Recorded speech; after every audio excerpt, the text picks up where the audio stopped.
समय, बुद्धि, शक्ति, अर्थ सबका जीवन में सदुपयोग होना चाहिए।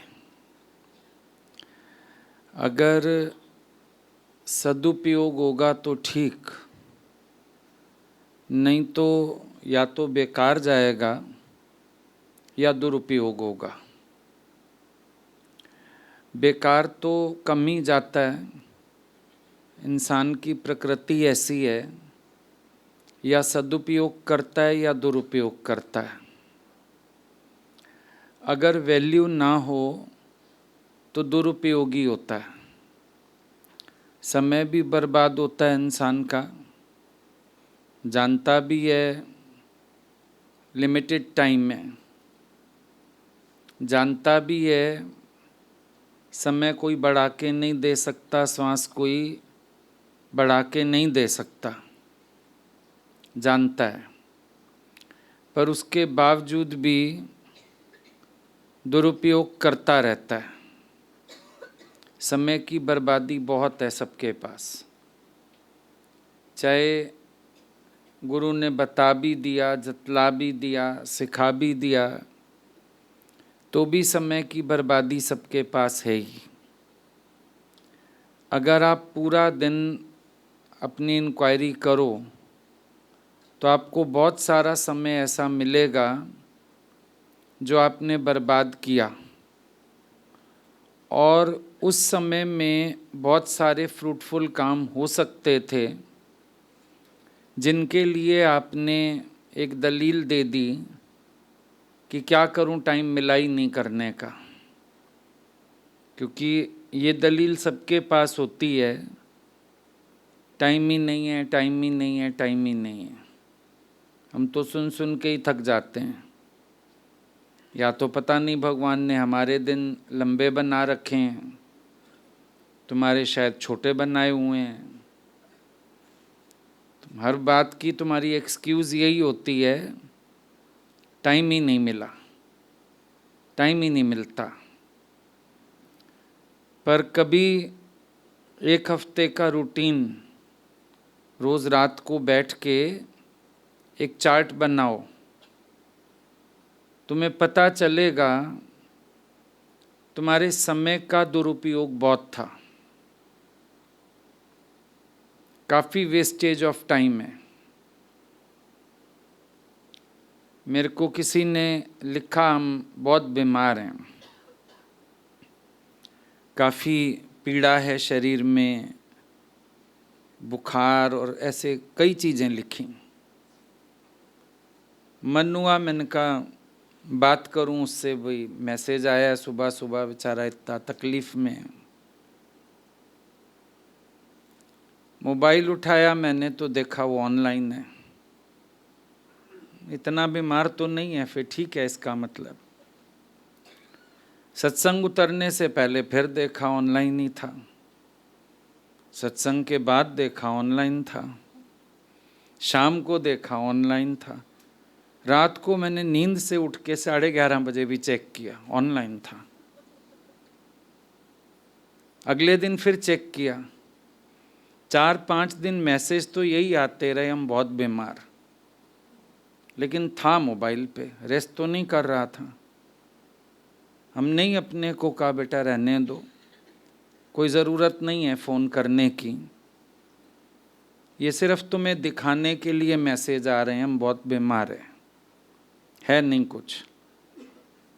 क्योंकि शरीर की पीड़ा, शरीर की बीमारी आपको कुछ भी अच्छा लगने नहीं देती है, लेकिन कुछ कुछ चीज़ें अच्छी लग रही हैं तो ठीक ठाक हो, कंफर्टेबल हो। आज 103-4 पे बुखार हो, हाथों पैरों में दर्द हो, कमर में चोट हो, तो आप मोबाइल तो लेके नहीं बैठ सकते हो। उल्टा लगता है कि इसको ऑफ कर दें, साइलेंट कर दें, दवा खा के सो जाएं। सबके पास टाइम की वेस्टेज बहुत है, ऐसा नहीं अज्ञानियों के पास।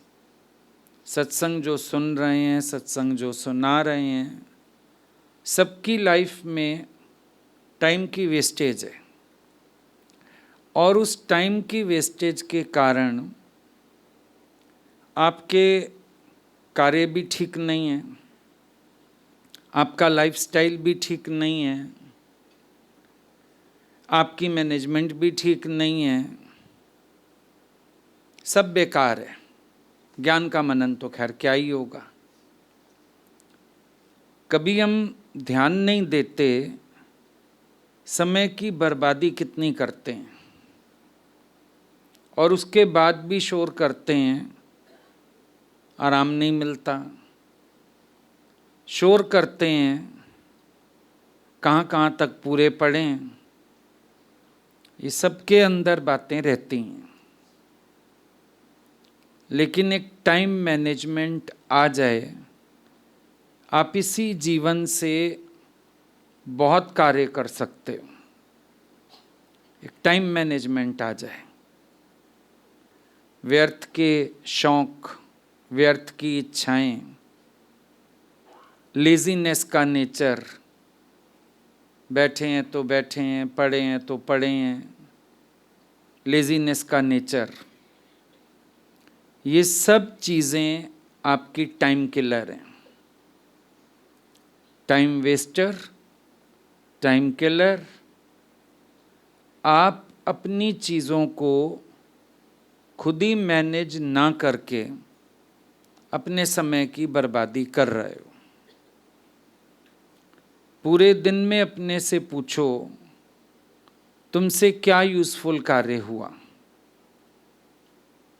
बाहर भी कहीं गए, सत्संग हमने किया, बात सबसे हमने की, समय हमने दिया, तुम खाली होके आए, तो भी आने के बाद आराम चाहिए, चाय का कप चाहिए, फिर अब तो कुछ हो ही नहीं पाएगा, गए। हम तो आने के बाद भी किसी से मिल लिए, आने के बाद भी 4 लोगों से फ़ोन में भी बात कर ली, और भी काम किए, अपने शरीर की सेवा भी की।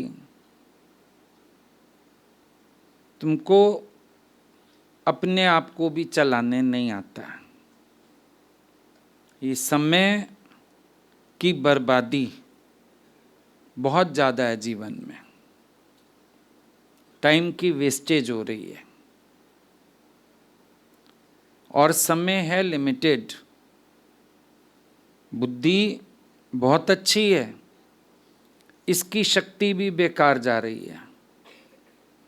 ईश्वर ने जो शक्ति दी वो भी बेकार जा रही है। अर्थ, धन, वो भी बेकार जा रहा है। कभी विचार के देखो, अगर इन 4 शक्तियों को समेटा जाए, तुम्हारे अंदर कितनी पावर आ जाए, मेधा शक्ति जाग जाए, तुम्हारा योग हो जाए, तुम्हारे अंदर एनलाइटमेंट हो जाए। अगर इतनी सी भी समझ आ जाए चीज़ें, लेकिन बड़ी कॉमन चीज़ें, लेकिन ये सच है कि इंसान इसमें एक तरह से फेल है। कंट्रोलिंग पावर नहीं है। पता भी चलता है, अभी हमारे पास भी कोई आके बैठता है, अब अगलों का तो मन नहीं होता है बैठे रहें, हम ही पूछते हैं और कोई बात, अच्छा ठीक चलते हैं। किस लिए बैठना? किसी के घर भी गए, काम पूरा हुआ, भजन सुनाया, बातचीत हो गई, उसके बाद ठीक है चलो, पहुंच जाएंगे समय से घर तो कुछ और सेवा करेंगे, क्योंकि बैठे रहेंगे, भजन भी हो गया, क्वेश्चन आंसर भी हो गए, बात हो गई, अब इधर उधर की शुरू हो जाएंगी बातें। वेस्ट ऑफ टाइम, समय बर्बाद होगा बस। घरों में क्या होता है जब 4 रिश्तेदार मिल जाते हैं, क्या होता है? बातें करते रहेंगे, और सुनाओ और सुनाओ, और कहाँ से आए? अच्छा चलो फिर चाय बना लो, चलो शरबत बना लो, टाइम पास करना है। फिर कोई कोई बात छिड़ गई, फिर थोड़ी देर बाद सारे चुप हो गए, कुछ तो बोलो। ऐसे ही तो टाइम वेस्ट करते हैं सब। समय की बर्बादी बड़ी जबरदस्त है, क्योंकि माइंड कॉन्शियस नहीं रहता अपनी सेवाओं के लिए। अगर हमारा माइंड अपनी सेवाओं के लिए कॉन्शियस हो, माइंड में एक अलार्म रखना पड़ता है, ये सेवा भी है, ये भी है, ये भी है, तो टाइम मैनेज होता है। बैठे तो बैठे रह गए, फिर रो रहे हैं बाद में, टाइम मिला ही नहीं ना। क्यों नहीं मिला? तो मैं अपनी लाइफ, अपना टाइम, अपना डिसिप्लिन, ये सब मैनेज और मेंटेन करना आएगा तो तुम यहाँ भी कुछ अच्छा कार्य कर पाओगे। ना सेवादार अच्छे हो पाओगे, ना निष्काम कार्य अच्छा कर पाओगे, अगर तुम्हारे लाइफ में अपनी टाइम मैनेजमेंट, अपना ही डिसिप्लिन कुछ नहीं है तो। एक व्यक्ति डिसिप्लिन्ड होता है, वो चारों तरफ से डिसिप्लिन्ड होता है, सुजाग होता है, चारों तरफ से सुजाग होता है। सोच के देखो ना, अब सुना तुमने साथ कुछ नहीं जाएगा, एक बड़ा इजी सा सेंटेंस है, दिन में 50 बार बोल भी लेते हैं, सुनते तो बचपन से ही आ रहे हैं, साथ कुछ नहीं जाएगा, साथ कुछ नहीं जाएगा, साथ कुछ नहीं जाएगा, लेकिन फिर भी कुछ जाएगा। छोटेपन से जो किताबें हमने पढ़ी, वो सारी किताबों का थैला मेरे साथ नहीं चल रहा, पर नॉलेज तो मेरे साथ चल रही है। बचपन में गिनती सीखी थी, अब वो कायदा नहीं है मेरे पास, लेकिन गिनती तो आती है। अभी नोट गिनने हो, गिनती नहीं आती मुझे। कुछ काम करना हो, मेंबर्स गिनने हो, गिनती नहीं आती क्या? कुछ नहीं चलता साथ, वो स्थूल है। लेकिन जो सूक्ष्म है वो तो आपके साथ रहता है, और आपके जीवन में उसका प्रभाव भी रहता है। आज एक व्यक्ति शरीर से तमोगुणी है, वो मन से भी तमोगुणी है। मन से तमोगुणी है, शरीर से भी तमोगुणी है। आपके साथ चलता है, ऐसे आप नहीं कह सकते हो कि साथ नहीं चलता है। स्थूल पदार्थ नहीं चलेंगे, कर्म तो चलेंगे। किसने कहा नहीं चलेंगे? ये होती है गफलत। अभी एक एग्जाम्पल समझो भाई, सबको पता है धन जो है हमारा, हमारे साथ नहीं चलेगा, हमने बड़ी मेहनत से कमाया। अब उसको ये भी पता है धन के सदुपयोग के साधन क्या हैं। समझो तुम्हें पता है यहाँ पे धन का सदुपयोग है, उसके बावजूद भी तो मन कहेगा नहीं बेटे को देके जाऊं, कहेगा नहीं कहेगा? कोई बाहर देश से भी आता है, हमने उसको कहा तुम्हारे तो बच्चे साथ नहीं रहते हैं, बोला हाँ नहीं रहते हैं।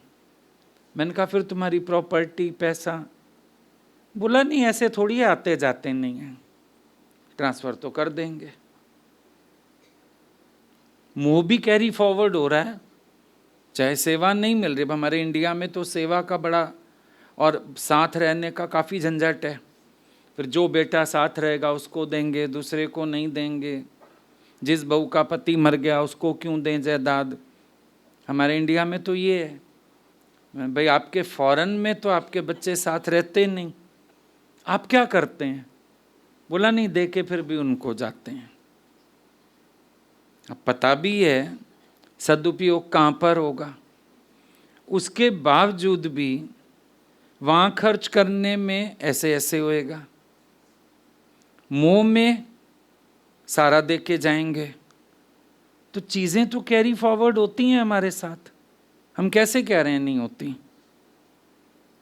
सब कैरी फॉरवर्ड होता है।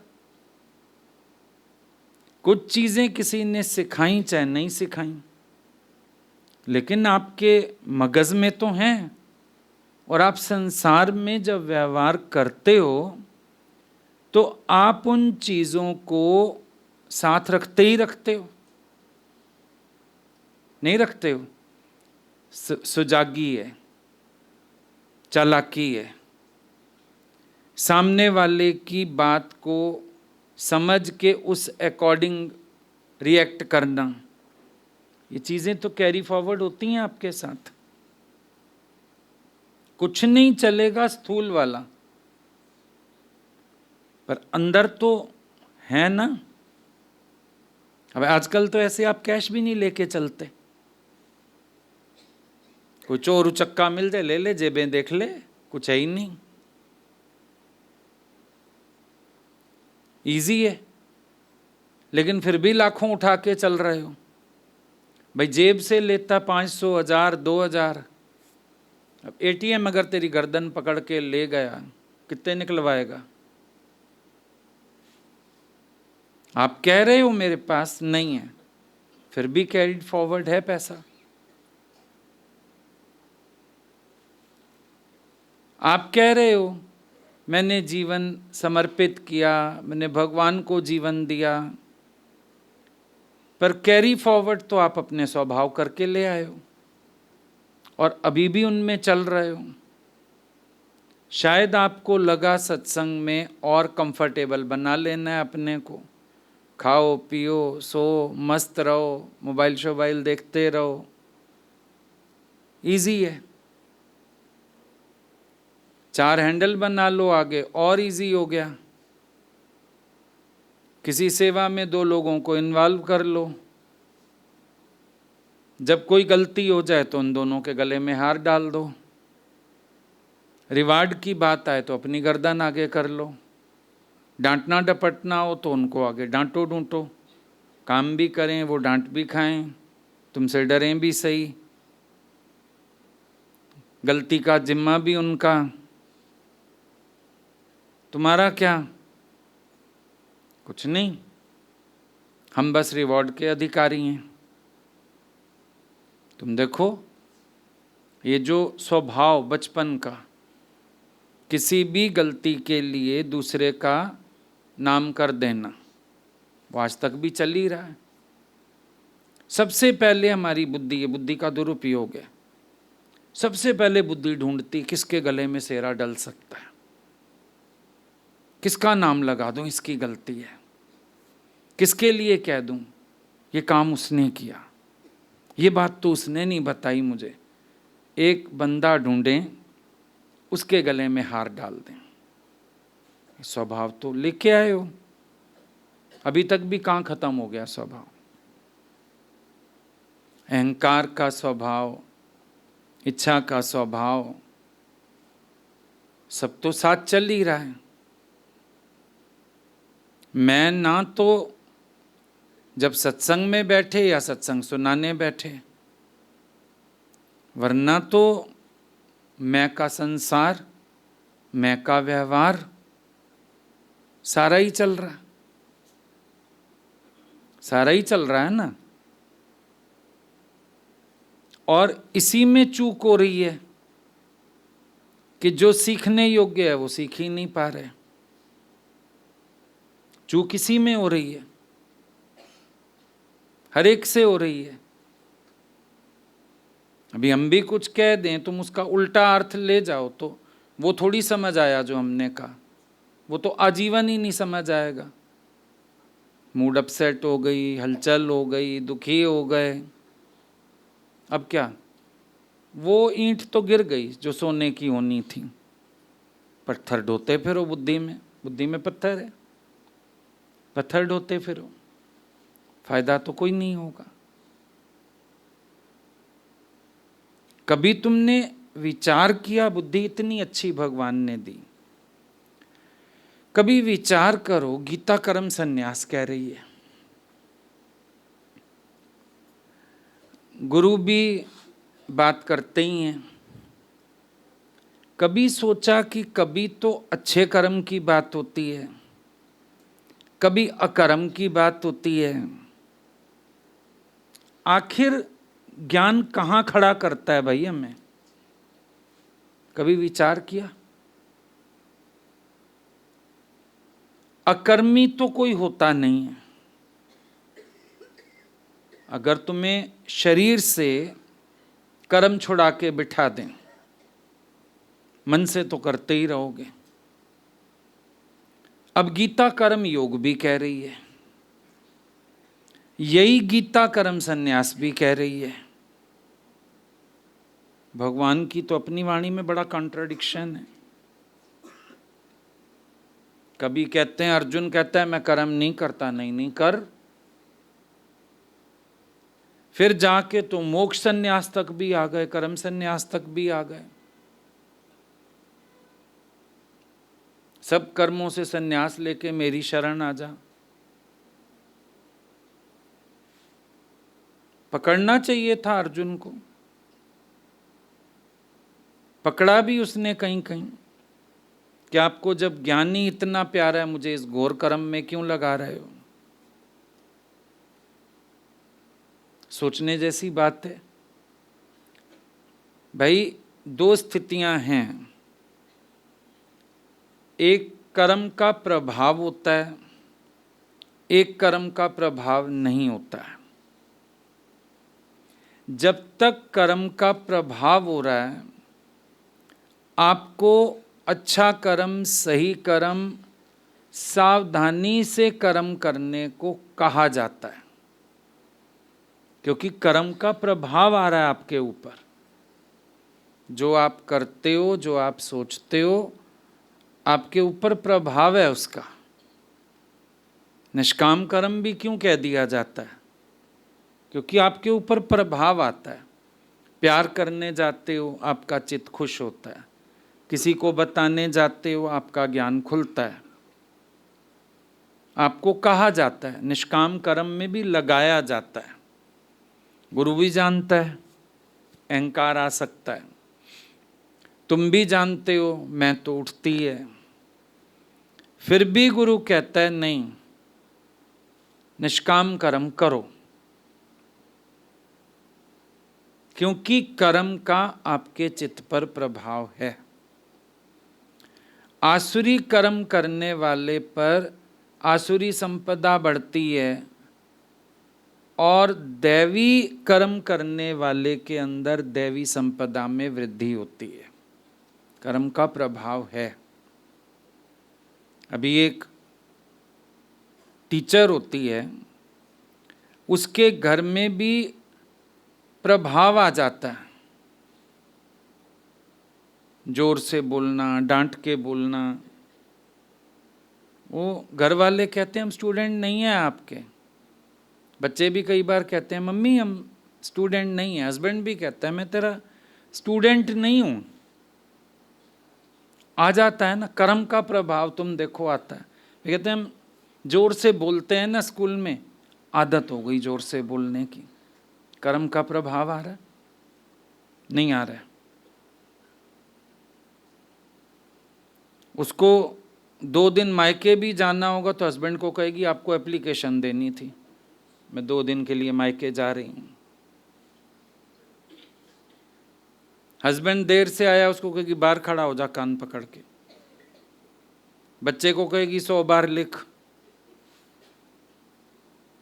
आ गया ना दिमाग में। उनकी रूटीन वाली लैंग्वेज में भी कुछ ना कुछ वो शब्द घुस जाते हैं, पता चल जाता है टीचर रह चुका है। कर्म का प्रभाव है इसका मतलब। तो एक एग्जाम्पल हुआ, आप वैसे विचार के देखो, आपको पता चलेगा जो कर्म आप करते हो, आपके कर्म का आपके चित्त पर प्रभाव आता है। अच्छे का भी आता है, बुरे का भी आता है। प्रभाव तो आता ही आता है। इसके लिए अच्छे कर्म करने को संत कहते हैं। अच्छा कर्म करो, सही कर। अच्छा करने के लिए अच्छी सोच भी तो पैदा करोगे। तो चित्त पर प्रभाव करने के बाद भी आता है, करने से पहले भी आता है। तो कहा जाता है अच्छा कर्म करो। दूसरा प्रभाव है कि कर्म का प्रभावी ना हो, वो ब्रह्मज्ञानी की अवस्था है। कर्म अकर्म हो जाते हैं, उसके चित्त पर कोई प्रभाव नहीं आता है, वो अंदर से शांत चित्त है। लेकिन जब तक वो स्थिति ना आ जाए, आपको सावधान तो रहना ही है। और दूसरी बात भगवान कृष्ण कह रहे हैं कि मैं प्रजा का हनन करने वाला ना हो जाऊं, इसके लिए मुझे भी सावधानी से बरतना है। अब ये बात है समझने वाली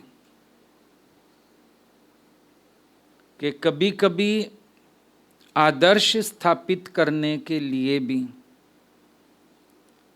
सावधानी से बरता जाता है। लेकिन एक सावधानी शब्द जुड़ते ही हमारी सारी शक्तियां नियंत्रित हो जाती हैं और सही दिशा में चलती हैं।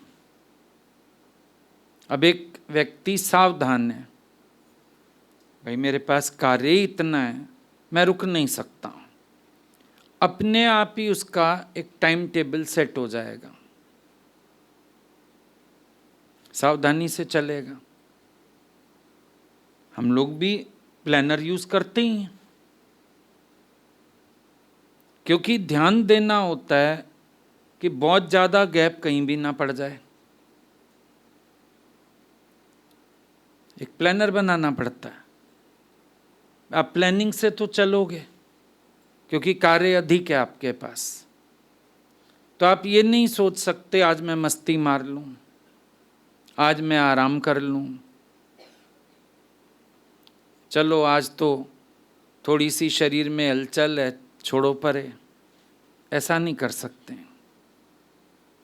आपकी जो समय की शक्ति है या जो आपका समय है, आप उसको फ्लेक्सिबल खुद बना लेते हो। घड़ी की सुइयां नहीं फ्लेक्सिबल होंगी, पर हम अपनी मैनेजमेंट से अपने दिन को फ्लेक्सिबल कर लेते हैं कि थोड़े में अधिक कार्य हो जाए,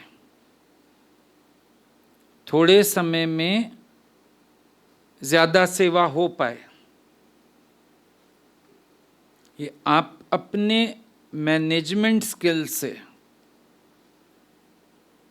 क्योंकि जब आप अंदर से अपनी बुद्धि को भी नियंत्रित करते हो, टाइम मैनेजमेंट भी करते हो, तो एक कंसंट्रेशन में आपसे छूटता कुछ नहीं है, चारों तरफ आपका ध्यान जाता है। बिखरी हुई चित्त वृत्ति वाले के सामने भी चार चीजें हों। कई बार कई नए नए बच्चे आते हैं ना, उनको काम दिखता ही नहीं है। किसी से पूछेंगे सेवा बता दीजिए, तो कई बार उनको जवाब ये दिया जाता है कि बेटा यहाँ तो सेवा ढूंढ के करनी होती है, कोई एक एक मिनट में आके तुम्हें कहेगा नहीं ये सेवा कर लो, इतने तो हो ही जाएगी, सब हो जाता है। जब किसी की चित्त वृत्ति बिखरी हुई है, उसके सामने कार्य होते हुए भी उसको नहीं दिखेगा, उससे ऐसी ऐसी चूक होगी जो ताजुब में डाल देगी कि ये चूक तो हो ही नहीं सकती थी, होनी चाहिए ही नहीं थी। पर है क्या? चित्तवृत्ति सिमटी हुई नहीं है, ज्ञान का अभ्यास नहीं है। सेल्फ प्रैक्टिस जो होती है ना, वो आपकी बहुत सारी शक्तियों को एकाग्र करती है। आत्म अभ्यास आपके चित्त को समेटता है व्यर्थ चीज़ें नहीं है दिमाग में, तो अपनी जो हमारा कार्य क्षेत्र है उसी की चीज़ें आती हैं माइंड में। ये तुम कभी अनुभव करके देखना। कंसंट्रेशन पावर, ये बहुत बड़ी पावर है। चित्त की एकाग्रता बहुत बड़ी ताकत है। आपको मिनट नहीं लगता सिमटने में, बाहर जितना मर्जी फैलाओ, जितना मर्जी शोर हो, जितनी मर्जी बातें हो, जितना मर्जी हलचल हो, आपको सिमटने में देर नहीं लगती। और जो सिमटा हुआ चित्त होता है उसमें आप देखोगे चूक नहीं होती। भूल चूक, भूल और चूक इकट्ठे वर्ड आ गए दोनों। भूल होती है, भूल पड़ती है तो चूक भी होती है। भूल चूक होती ही रहती है, क्योंकि डिसिप्लिन्ड लाइफ नहीं है। एक शौक होता है, हमने जहाँ जीवन समर्पित किया उस तरफ मेरे से क्या प्रयास हो रहा है। सबसे पहले मेरा अपने साथ क्या प्रयास है, उसके बाद मेरा कार्य में क्या सहयोग है, सेवा में क्या सहयोग है। इन सब चीज़ों को विचारना पड़ता है अंदर, उसके बिना काम नहीं चलता। और जो कार्य आप करते हो, जो सेवा आप करते हो, आपके अंदर उसी के प्रति चिंतन भी रहता है, धीरे धीरे परफेक्शन भी आता है और आप मास्टर हो जाते हो। MBA पढ़ लेने से हर कोई मैनेजरशिप अच्छी नहीं कर लेता।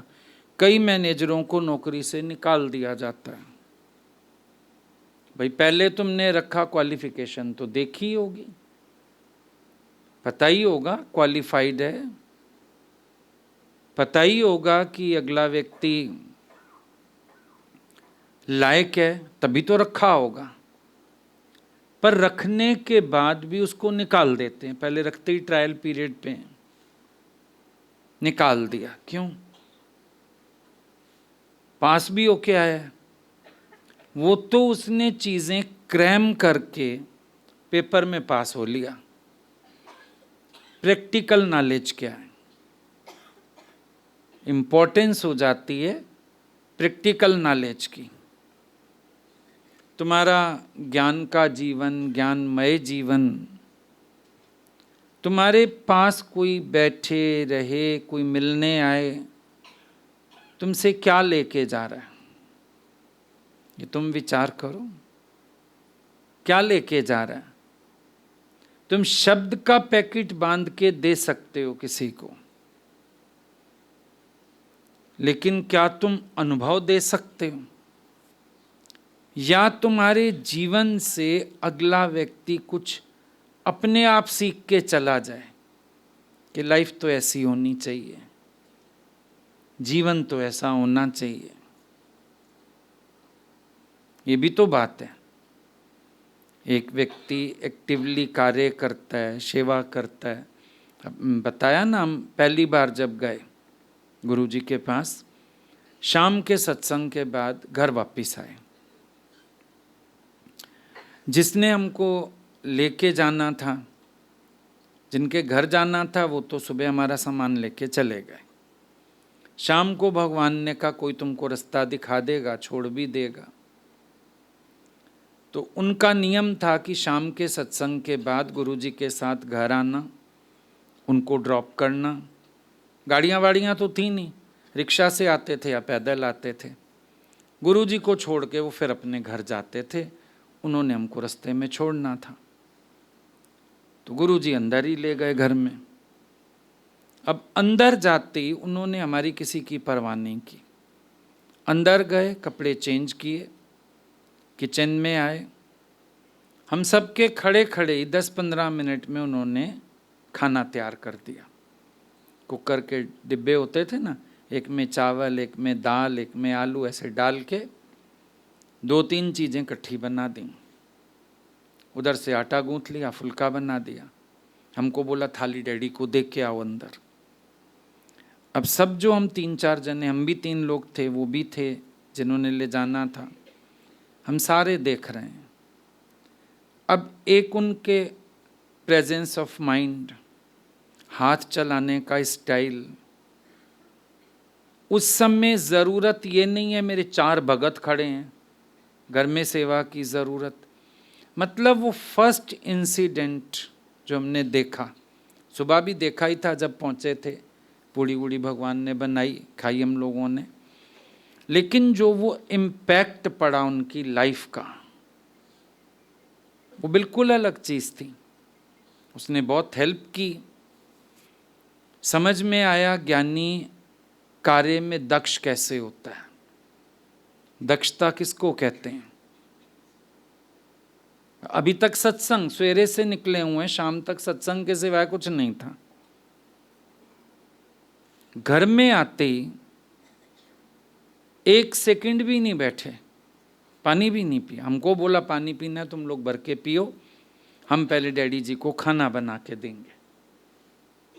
हम वहीं बाहर किचन के बाहर डाइनिंग के पास खड़े हैं और वो अंदर फटाफट, मम्मी जी भी नहीं आए किचन में, गुरुजी ने अकेले ही सारा काम किया।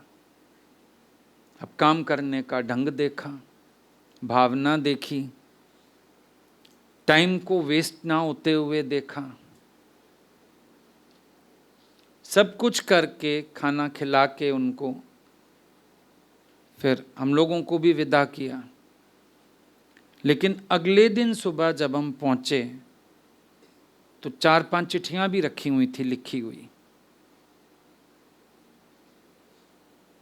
वो फिर एक आते थे, साथ बैठते थे गुरुजी के, वो वाणी वगैरह डाल के एड्रेस लिख के ऊपर और लेटर्स पोस्ट करते थे। तो वहाँ टेबल पे 4-5 लेटर भी रखे हुए थे लिखे हुए। मतलब सबको खाना वाना खिला के रात को बैठ के चिट्ठियाँ भी लिखी होंगी। अब ऐसे के साथ कोई बैठे रहे, कितनी इंस्पायरिंग लाइफ है। लाइफ से पता चल रहा है कि इनके लाइफ में कितना सुंदर बैलेंस, कितनी अच्छी काम करने की ताकत। नहीं तो अक्सर होता है बाहर से कोई आए ना, सत्संग से ही तो माओ घर, पहले तो 1 कप चाय पिएं फिर कोई काम करें। बन जाएगा खाना 15-20 मिनट में, आधे घंटे में। भूख लग रही है तब तक कुछ और खा लो। सोचेंगे, कई घरों में होता है रात को 8 बजे 9 बजे तो अभी सोचना शुरू करते हैं क्या बनेगा, 11-12 बज जाती है। अब रात को जब समय से सोए नहीं, सुबह उठेंगे कहाँ से। ना अपने शरीर के लिए कुछ, ना कोई डिसिप्लिन से काम होगा, ना एकाग्रता, जल्दबाजी में कभी दूध गिरेगा, कभी चाय गिरेगी, कभी फुल्का जलेगा, सारा घर कॉम्प्रोमाइज करेगा। ये टाइम वेस्ट करने वालों की लक्षण है। ज्ञान भी सब सुना लेते हैं, सुन भी लेते हैं, पर हम कभी सोचते हैं जो भी जहां ज्ञान सुना रहा है, किसी को अगर बोलें 2 दिन इसके संग रह के इसकी लाइफ पढ़, क्या वो तुमसे कुछ ले सकता है? तुम अपने आप से पूछो। तुम्हारे साथ कोई उठे बैठे रहे, वो तुम्हारी लाइफ से कौन सी मोटिवेशन लेके जाएगा? तुम्हारा बोलने का ढंग, तुम्हारा नियम से सोना, समय से उठना, सेवा कार्य होना, हाथ चलना फटाफट, समय की बर्बादी नहीं, पसरे हुए हैं, पड़े हुए हैं, देखते हैं, करते हैं, कोई आ जाएगा भगवान का प्यारा कर देगा। तुम्हारी लाइफ है इंस्पिरेशनल लाइफ है, मोटिवेशनल लाइफ है, कि कोई तुम्हारे साथ बैठे, वो सीख के जाए तुमसे बहुत कुछ, कि हाँ हमने सीखा, हमें कुछ मिला, हमने कुछ पाया। इतना तो तुम्हारी लाइफ में होना ही चाहिए। कोई तुम्हारे शब्दों से सीखा, वो कोई सीखना नहीं है, शब्द उधारे हैं। गुरु के उधारे शब्द तुमने बोल दिए, कोई सीख गया। पर तुम्हारे अपने आचरण में तुम्हारा अपना आदर्श क्या है, वो बताओ। तुम में एक ऐसा चलता फिरता आइडियल हो कि कोई भी, जैसे ज्ञानी के लिए बोला, छोटे से बड़े तक सबके लिए कुछ ना कुछ है उसके जीवन में सीखने के लिए। तुम्हारे जीवन में है, तुम्हारा व्यवहार, तुम्हारा रहन सहन, तुम्हारा ढंग, कुछ है जिसको तुम कह सको कि हाँ ये मैंने, जीवन चरित्र है मेरा। अक्सर करके जहाँ जहाँ हमें इतनी सी दिक्कत आए, हम कंफर्ट जोन ढूंढते हैं। इस चीज़ की ऐसे सेटिंग कर लें, इस चीज़ की ऐसे कर लें, कंफर्ट कंफर्ट कंफर्ट। जरा सा भी शरीर को हिलाना हमें भारी लगता है। खाली तुम्हें बाथरूम में एक स्टूल चाहिए ना, वो भी लगेगा एक एक्स्ट्रा लाके वहीं डाल दूं, रोज कौन उठाए, कौन बाहर निकाले। एक तुम्हारा वाइपर बाहर रख दो, वो लोग बाथरूम का अलग ले आते हैं, नहाए अपना वहीं का वहीं लगा दिया, नहाते टाइम ले जाओ, बाद में बाहर ले आओ। कभी सोचो, हर जगह हम कंफर्ट मोड पहले ढूंढते हैं। आजकल तो सुना मैंने, वो बाथरूम में भी वो आ गया है, कोई ऐसे लग जाता है हुक सा, उससे तार निकल जाती है, सामने डाल दो तो एक तार सी बंध गई, रस्सी सी। भाई नहा के बाथरूम में टॉवल डालते आओ, शाम तक सूख जाएगा। इंसान का तमोगुण देखो।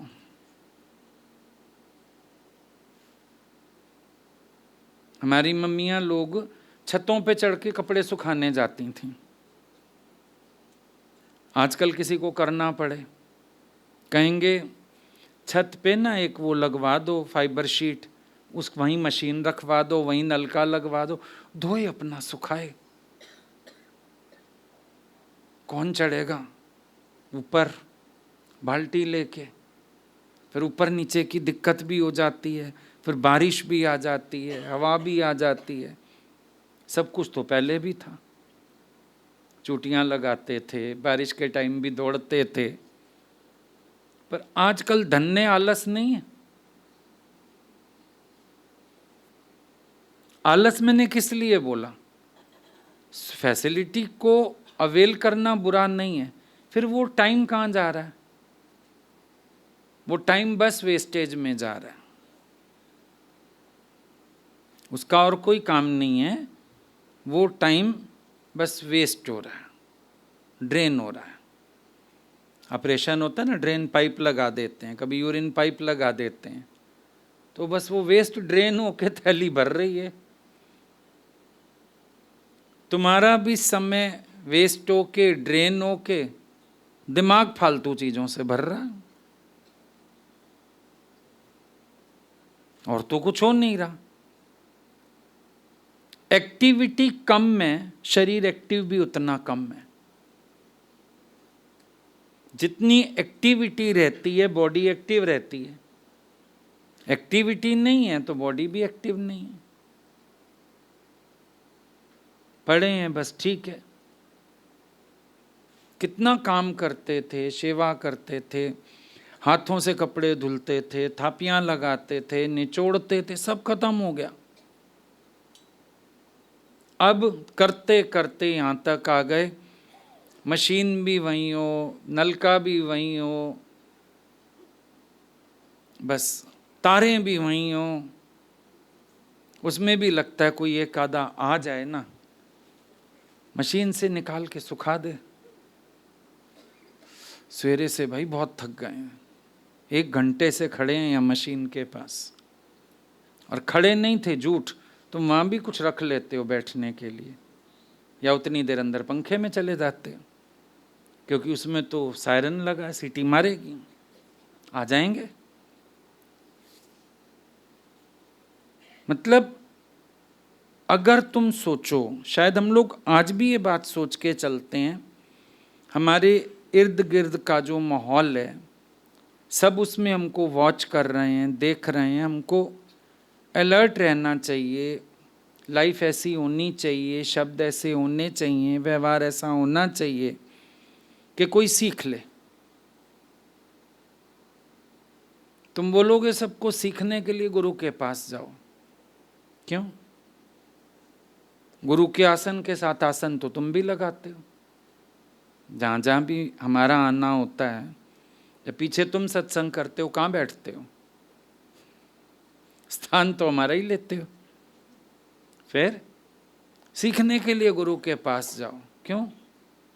बोलो आओ मेरे साथ रहो, कर दो चैलेंज किसी को, आओ मेरे साथ रहो, मेरे को देखो। हमें तो नहीं डर लगता, हरिद्वार चलते हैं, कहीं चलते हैं, हमें तो नहीं डर लगता, हम तो छुपके नहीं रहते, हम सारा दिन सबके सामने रहते हैं। कर लो ऑब्जर्व तुम्हें जो करना है, क्योंकि हमें अलर्ट करते करते गुरु ने ऐसा अलर्ट कर दिया कि अब हमें अलर्ट भी नहीं रहना पड़ता।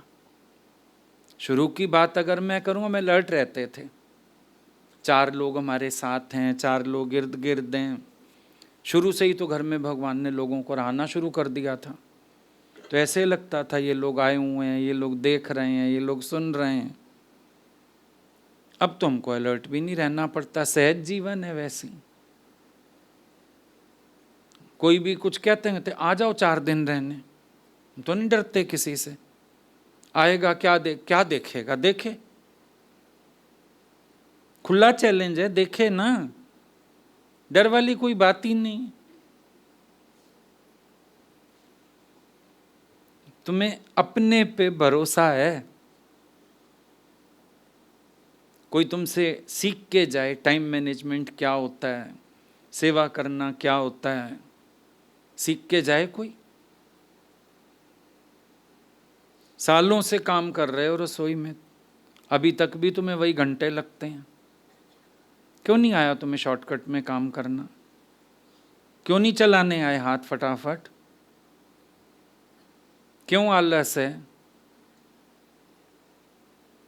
सोच भी लिया मुझे आलू बनाना है, हाँ आलू बनाने हैं, पहले तो डिसाइड करने में आधा घंटा लगा, अभी उठते हैं, धोएंगे, छीलेंगे, काटेंगे, अभी लाती हूँ, यहीं ले आती हूँ, काटूंगी, इतने में टीवी सीरियल स्टार्ट हो गया, इतने में किससे गपशप शुरू हो गई, इतने में कोई फ़ोन आ गया, फिर बच्चों अब तो हो गई देर, ब्रेड खा लोगे आज? आलू भी गए, रोटी भी गई, वो मैगी वालों ने 2 मिनट मैगी, बस 2 मिनट वाली बना लें, जल्दी वाली तो वही बनेगी, चलो अब मैगी बना के खा लो। गाय बेचारी ने दूध दिया बछड़े को, वो भी उठा लाए, चलो दूध पी के सो जाते हैं।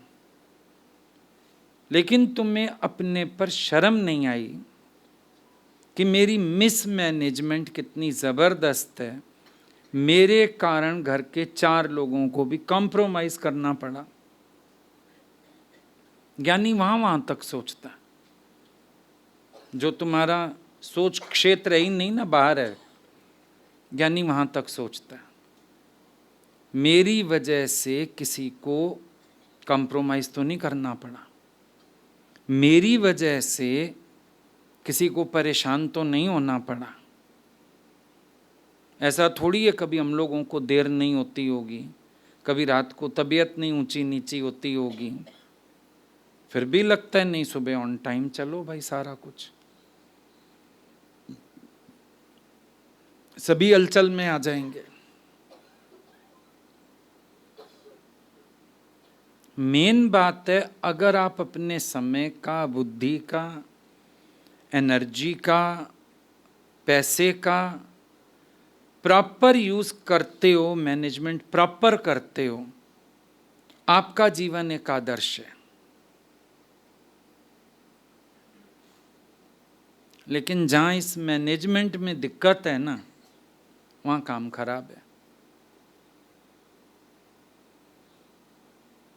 अब अभी भगवान ने बोला ना, लकवे वाली वो सारी कहानी सुनाई उसकी। अब सोचो उन्होंने क्या एक सेंटेंस बोला, इसका मतलब दुख भी मानने पर आता है, वरना वो भी नहीं। दादी पुनवानी का बताया, राइट टांग में फ्रैक्चर हुआ तो लेफ्ट से मशीन चलाती थी, कपड़े सिल लेती थी। अब बताओ, अब हमने कहीं सत्संग रखा हुआ, रात को हमारी तबीयत खराब हो गई, अब पता है सवेरे बैंकेट बुक है, सब कुछ है, तो क्या करेंगे?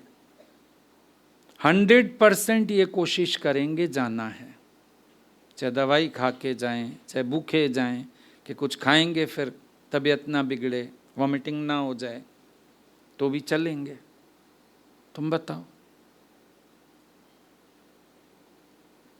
तुमने शरीर को एक्टिवली चलाया? कमर में दर्द हम लोगों को नहीं होता होगा, सारा दिन जो ऐसे बैठे रहते हैं, हर जगह सीट कंफर्टेबल नहीं होती। अपनी तरफ से तो सब बढ़िया सोफा रखते हैं, पर धंसते ही जाओ उसमें, कमर भी दुखती है। 2-3 घंटे सत्संग में लग गए, फिर किसके घर गए, वहाँ भी बैठे ही हो, हर जगह सीट भी कंफर्टेबल नहीं। रात को घर आते तक दुखता तो है ही शरीर, लेकिन जरा से हाथ पैर हिला लिए, एक्सरसाइज कर ली, कुछ टेढ़े मेढ़े हो गए, थोड़े ठीक हो जाता है। ज़्यादा लग रहा है, कोई जरा से ऑयल वॉयल लगा दी, ऑइंटमेंट लगा दी। अब उसको लेके सीधे लेटने की कहाँ जरूरत पड़ती है कि बस अब स्ट्राइक करके पड़े हैं हम, तो क्यों?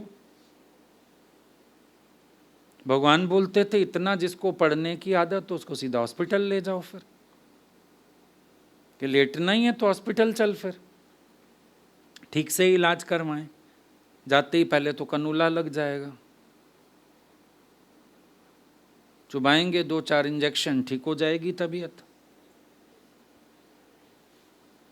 कभी हम गुरु को भी सुनते हैं, इतने ध्यान से तो सुने, वो हमें मैसेज क्या दे रहे हैं।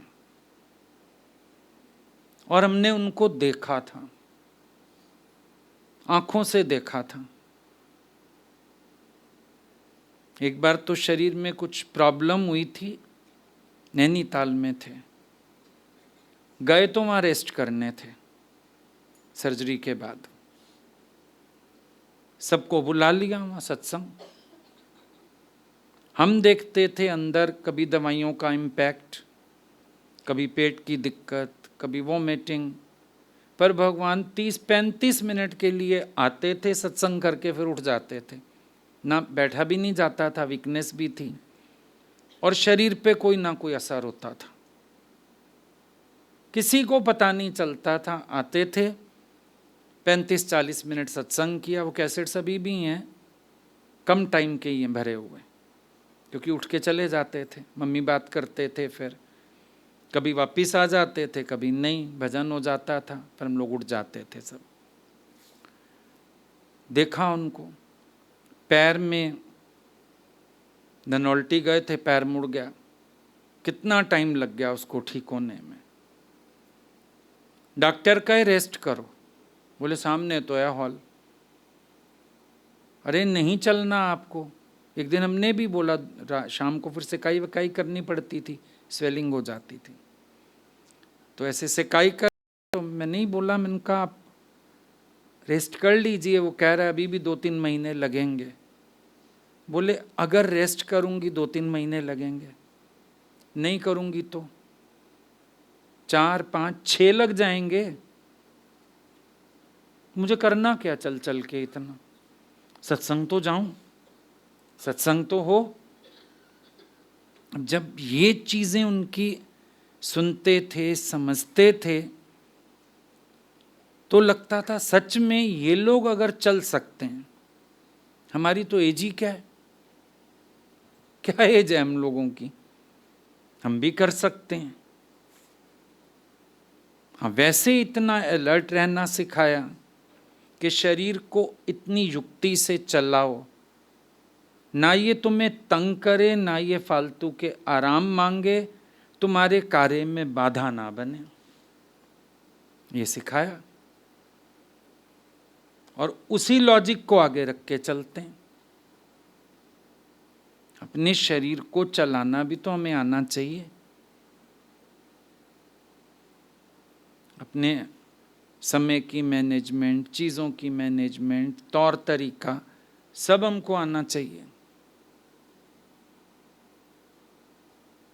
फिर अपने आप को उत्साहित रखने के लिए कार्य का शौक।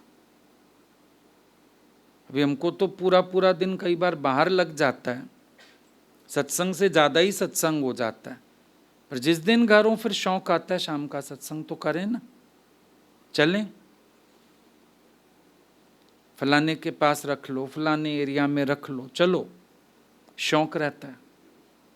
सत्संग भी शौक से। भगवान बोलते थे हम बड़े शौक से आके सत्संग में बैठते हैं, ऐसे नहीं आके बैठते अनमने मन से, डल माइंड से, कोई कर ले सत्संग। बोलते थे हमको उत्साह रहता है, हम कार्य करें, हम मेहनत करें, हम महिमा गाएं, हम ज्ञान के अनुभव सुनाएं, सबको स्टैंड करें। ये भी एक बड़ी बात हो जाती है। अंदर सत्संग के प्रति भी एक शौक होना, कार्य को बढ़ाने का शौक, कार्य का शौक, दौड़ने का शौक। शरीर तो उसी में भूलता है, वरना शरीर कहाँ से भूलेगा। सारा दिन अपना मन और अपना तन, देखो जिनका भी अपने तन और मन की माया में मन है वो कार्य में तो फेल है, उनसे कार्य अच्छा नहीं हो सकता। एक जो सारा दिन अपने तन को पकड़ के बैठा रहे, इधर ये होता है, इधर ये होता है, अरे इसको तरीके से चलाओ, कुछ नहीं दौड़ेगा।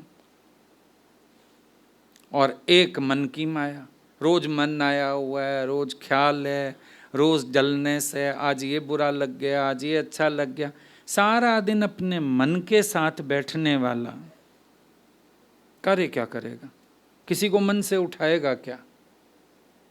खुद तो मन से उठा नहीं, किसी को मन से क्या उठाएगा? तो जहां तन और मन की माया है वहां निष्काम कार्य भी नहीं। किसी के अंदर उत्साह नहीं है तो भी कार्य नहीं है। उत्साह होता है इस कार्य के लिए भी, शौक होता है, दौड़ना है, चलना है, कार्य करना है, इसमें मेरी भलाई है, मेरी कपाट खुलेंगे, मैं ही एक्टिव रहूँगा। बहुत सारे अंदर विचार होते हैं अच्छे, तब तो कार्य होता है। मैंने बताया ना, हम पहले जब सत्संग हमने स्टार्टिंग में शुरू किए, सारे दिन बिजी कर लिए। एक ट्यूसडे की शाम हम खाली रखते थे। भगवान ने एक दिन पूछा, ऐसे सारा पूछ रहे थे, हमने बताया ऐसे ऐसे शेड्यूल रहता है। मंगल शाम को, मंगल शाम को हम फ्री रखते हैं। किस लिए फ्री रखते हो? मैं अपना लिखना पढ़ना, शौक था शुरू से, अपने लिखने पढ़ने के लिए अपने लिए समय रखते हैं। बोलते हैं अब भी मेरे को बता कौन सा अज्ञान रह गया है जो तूने लिख पढ़ के निवृत्त करना है। मैं अभी निकाल दूंगी, लेकिन वो दिन भी किसी को दे। अपने लिए कुछ नहीं रखना। तेरा मनन, तेरा शौक सब उसी में पूरा होगा। फिर भी लिखने का शौक है, उस दिन आज्ञा मिली थी चिट्ठियां लिखो, उस दिन आज्ञा मिली थी कि लिखने का शौक है, सबको चिट्ठी लिखो। बोले डायरियां तेरी अलमारी में बंद पड़ी रहेंगी, बाद में कब कोई लेगा, क्या करेगा, चिट्ठी आज पहुंचेगी किसी के पास। ऐसे भगवान उत्साहित करते थे, ऐसे चलाते थे। कल भी बैठे थे कहीं तो पूछने लगे मेरे से, आप चाय भी बना लेते हैं। मैंने कहा हम तो खाना भी बना लेते हैं। पूछे कैसे? मैंने कहा ऐसे कि मम्मी को बुला लेते थे गुरुजी, महीना भी रहा लेते थे, 1.5 भी रहा लेते थे। लोकल में भी किसी के घर दुख सुख हो, इनको बोलते थे तुम अस्पताल चली जाओ। किसी किसी के साथ तो महीना महीना ही हॉस्पिटल रहे। तो हमको बोलते थे फिर तुम सीखो, तुम बनाओ। अब सुबह उठ के स्कूल भी जाना है, डैडी जी का भी लंच ब्रेकफास्ट, अपना भी, फिर स्कूल से आके खाना भी खाना है, फिर सत्संग भी करने हैं 2, ट्यूशन भी पढ़ाते थे उस समय। ऐसे चलाते थे भगवान टाइम की धुरी पे। और पूछते थे खाना क्या खाया। अक्सर अकेला बंदा हो, इतना थक रहा हो, स्कूल का होमवर्क भी है, सब कुछ है, काम चला लें। बोलते थे क्यों, ब्रेड क्यों खाई, रोटी क्यों नहीं बनाई, सब्जी क्यों नहीं बनाई, चावल क्यों बना के खाए। अब ये भी डर होता था कि भाई अच्छी रोटी बना के खानी है, ढंग की। कपड़े कब धोए, सफाई कब की। अब उसे मेड का भी जमाना नहीं था, होती नहीं थी मेड किसी के घर में। तो बाद में पता चला अच्छा ऐसी मेड भी होती हैं। अब उस टाइम होती तो हम बहुत सुखी होते, खाना बनाने वाली आ जाती, काम वाली। भगवान ने ऐसे चलाया। और एक ही धमकी देते थे, अगर तेरे को चलाना नहीं आया अपने को ना, तेरे को सहारे की जरूरत पड़ेगी। फिर मत कहियो भगवान हमारा मन जा रहा है, हमको अकेलापन लग रहा है। बोले अकेलेपन से ज़्यादा ये मुसीबतें होती हैं। बनाए कौन, करे कौन, सारा काम। अच्छा धोबी भी नहीं, धोबी से प्रेस नहीं कराते थे, कोई शादियों वाले कपड़े, बाकी कपड़े भी घर प्रेस होते थे। अब रोज अपनी यूनिफॉर्म भी प्रेस करो, घर पहनने वाले भी प्रेस करो, सब घर में प्रेस होता था। वो भी स्पीड से करो, बिजली लग रही है। बड़े लोग कितना ठोकते थे हर बात में, जल्दी से करो। इतनी देर प्रेस में लगा दी तुमने, इतनी देर प्रेस चला ली, मीटर कैसे भाग रहा है, वो जल्दी। इतना स्पीड अप रहते थे हर समय, कुछ कहने की हद नहीं। लेकिन उनका वो सब शेड्यूल में चलाना, टाइमली चलाना, आजकल तो किसी को कहने का हाल नहीं है, मन ही चल जाते हैं, मूड ही खराब हो जाते हैं, ना कुछ पूछ सकते हो ना कह सकते हो। पर हम लोगों की भगवान खबर लेते थे अच्छे से, हर चीज के लिए अच्छी खासी खबर लेते थे। इर्द गिर्द इतने सत्संगी होते थे। एक तो थे हमारे साथ, वो भी बैठते थे, सत्संग करते थे। उनके घर में कुछ दिक्कत हुई, मम्मी 1 महीना उनके घर हॉस्पिटल जाते रहे। शाम को जाते थे, सुबह आते थे, महीना सवा महीना। लेकिन आज्ञा नहीं थी कि हमारे घर 2 रोटी कोई पहुंचा दे। जब अगलों के लिए गए हैं तो अगलों का इतना फर्ज तो बनता है कि शाम को 2 फुल्का तो बना देना आके। नहीं, वो भी हम लोग खुद बनाते थे, खुद खाते थे, खुद करते थे सब। सुबह भी इनको आते तक 8, साढ़े 8, 9 बजे आते थे सुबह हॉस्पिटल से, तो तब तक तो सब काम हो जाता था, हम लोग चले भी जाते थे। ज़्यादा में ज़्यादा दोपहर की सब्जी बनाई इन्होंने, नहीं तो वो भी बनी होती थी सुबह वाली, और फिर वो भी रात भर के जगे होते थे, आराम करते थे आके, कितना काम करेंगे। लेकिन दौड़ाते थे और बोलते थे अगर तुम कार्य नहीं करोगे, दौड़ोगे नहीं, तुम्हारा शरीर बीमारियों का घर बन जाएगा। एक को तो हमारे सामने बोला, उनको बहुत पीड़ा रहती थी शरीर में। भगवान ने, माता भगवान ने बोला था, बोला तुम लोग जीवन इधर दिया है, कार्य करते नहीं हो, तुम्हारा शरीर अंदर अंदर जंग खाता जा रहा, इसलिए तुम बीमारी का घर बन गए हो। साफ बोला उसको मुंह पे, बोला तुम बीमारियों का घर ही इसीलिए बन रही हो क्योंकि तुम्हारे शरीर से सेवा नहीं हो रही है। एक गृहस्थी आदमी कितनी सेवा करता है, कितना एक्टिव रहता है, रोज बहाने कर सकता है क्या घर में? अगर उतना भी सोच ले इंसान अपने को और एक्टिव हो जाए, घर में कोई बताने नहीं आएगा, चारों तरफ दिमाग चलाना है, चारों तरफ के काम करने हैं, सब तरफ की सेवा का ध्यान करना है, शरीर को भी चलाना है भाई, सास ससुर का भी खाना, पति का भी, बच्चों को भी पढ़ाना, बच्चों को भी देखना, बाहर से सब्जी लेने जाना, ग्रोसरी लेने जाना, कितने काम होते हैं गृहस्थी आदमी के पास। एक लड़की शादी करके जाए,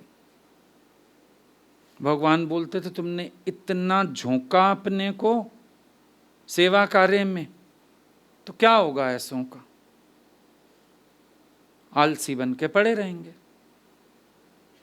एक सत्संग सुन के ही लगता है बहुत बड़ा काम किया, थक गए, सत्संग सुन के भी चढ़े ऊपर, 5 मिनट लेटें बैठें, कोई फ्रूट खाएं, भूख लग गई, सवेरे इतने परांठे ठूसे, भूख भी लग गई,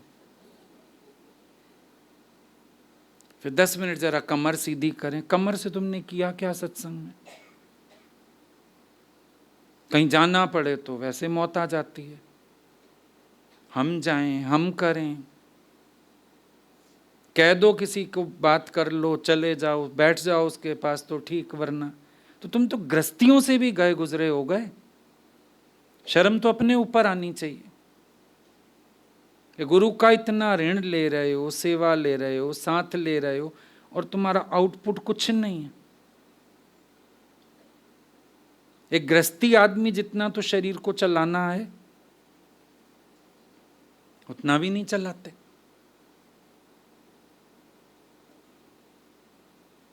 तो क्या फायदा फिर? ये सारा दुरुपयोग है, खाया पिया भोगा और सोया, सारा दुरुपयोग है। इसीलिए मैंने बोला तुम ध्यान दो, समय, बुद्धि, एनर्जी, पैसा, ध्यान दो इन सब चीजों पे। क्या तुम्हारी लाइफ प्रॉपर मैनेज्ड वे से चल रही है? ज्ञान में भी आके एक समय निरिच्छापना आता है, थोड़ा सा संयम आता है, फिर उसके बाद तो मन सोचता है नहीं कितना संयम करना है, कितनी इच्छा थोड़ी है, अपने आप को ही विचार दी अपना चले। धीरे धीरे सब पंख फैलाना शुरू कर देते हैं। तुम्हें अपनी उन्नति और अवनति नहीं पता, क्या करोगे? अपनी उन्नति अपनी अवनति सब पता होनी चाहिए, मालूम तो हो। मेरी लाइफ किसी के लिए काम की है, चलो तुम कोई सेवा ना करो, कम से कम एक आदर्श तो बन जाओ, कोई वैसे ही सीख ले।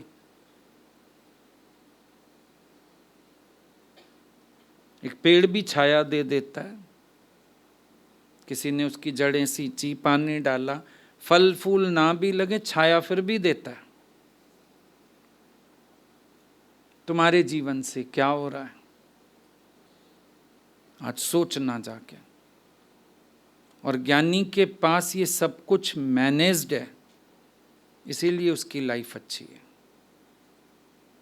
ठीक है? रंग लिया तेरे प्यार में तन मन रंग लिया।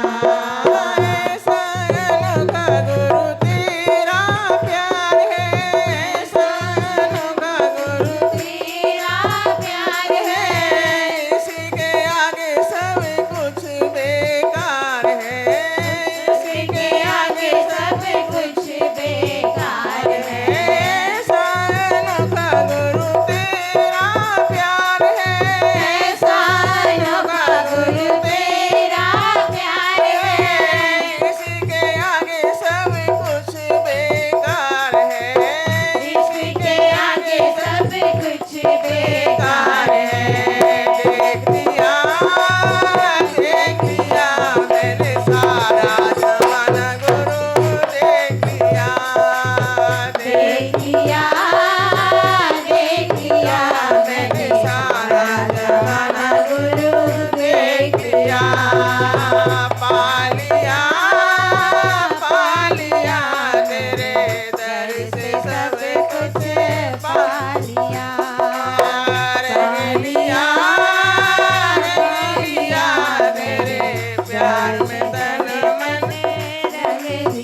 से सब कुछ पा लिया।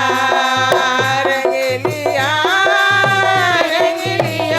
तेरे प्यार में तन मन रंग लिया। रंग लिया तेरे प्यार में तन मन रंग लिया। ऐसे प्यारे कहाँ से आए, ऐसे प्यारे कहाँ से आए, प्यार में थोड़ी मस्ती मिलाए, प्यार में थोड़ी मस्ती मिलाए। ऐसे प्यारे कहाँ से आए, ऐसे प्यारे कहाँ से आए, प्यार में थोड़ी मस्ती मिलाए, प्यार में थोड़ी मस्ती मिलाए। चढ़ गया तेरे प्यार का नशा गुरु, चढ़ गया तेरे प्यार का नशा गुरु, चढ़ गया। पा लिया तेरे दर से सब कुछ पा लिया। रंग लिया तेरे प्यार में तन मन रंग लिया। ऐसे भगते कहाँ से आए, ऐसे भगते कहाँ से आए, भक्ति में थोड़ी शक्ति मिलाए, भक्ति में थोड़ी शक्ति मिलाए। ऐसे भगते कहाँ से आए, ऐसे भगते कहाँ से आए, भक्ति में थोड़ी शक्ति मिलाए, भक्ति में थोड़ी शक्ति मिलाए। मिल गया तेरे प्यार का खजाना गुरु, मिल गया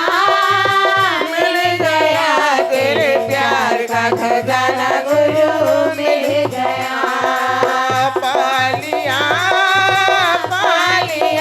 तेरे दर से सब कुछ पा लिया।